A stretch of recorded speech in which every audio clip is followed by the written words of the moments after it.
வணக்கம். என் பேர் தெய்வானி. சிவகங்கை மாவட்டம் மானாமதுரை சட்டமன்ற தொகுதி 187வது வார்டில் மேல்நட்டூரில் பிஎல்ஓவாக வேலை பார்க்குறேன். நான் எஸ்ஐஆர் படிவம் கொண்டுக்கிட்டு அந்த இடத்துக்கு போகும் பொழுது எல்லா படிவத்தையும் கொண்டுக்கிட்டு போனேன். அப்போ அந்த தெருவுக்குள்ளே போகும்பொழுது ஒரு 10 வீடை கூப்பிட்டு அதில் படித்த பசங்களை கூப்பிட்டு ஒத்துழைப்பு கேட்டு குடும்ப வாரியாக அப்படியே எடுத்து அந்த இடத்துலேயே ஸ்கேன் பண்ணி அந்த 10 வீட்டுக்கு கொடுத்துட்டு அப்படியே போய்கிட்டு இருந்தேன். அப்படியே போய்கிட்டு இருக்கும்போது அந்த கிராம மக்களே எனக்கு ஒத்துழைப்பு கொடுத்தாங்க. ஒத்துழைப்பு கொடுத்தது மட்டுமல்ல, எல்லா கட்சிக்காரர்களும் எனக்கு அதிக ஒத்துழைப்பு கொடுத்தாங்க. எங்கள் வீட்லேயும் எனக்கு ஒத்துழைப்பு கொடுத்தாங்க.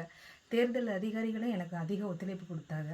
நான் நல்லபடியாக அந்த எஸ்ஐஆர் படிவத்தை கொடுத்து எப்படி ஃபுல் பண்ணணுங்கிறத கூட அந்த இடத்துல எல்லாத்துக்கும் நல்லா சொல்லி கொடுத்து அதன் பிரகாரம் எளிய முறையிலேயே அந்த படிவத்தை பூர்த்தி செஞ்சு சுய உதவி குழுக்களும் அதற்கு எனக்கு உதவி செஞ்சாங்க.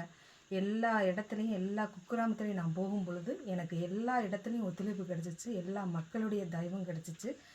எல்லாம் கொடுத்து அதை நல்லபடியாக கொடுத்து நல்லபடியாக வாங்கிட்டு நான் கரெக்டாக ஒப்படைச்சிருக்கேன். நன்றி, வணக்கம்.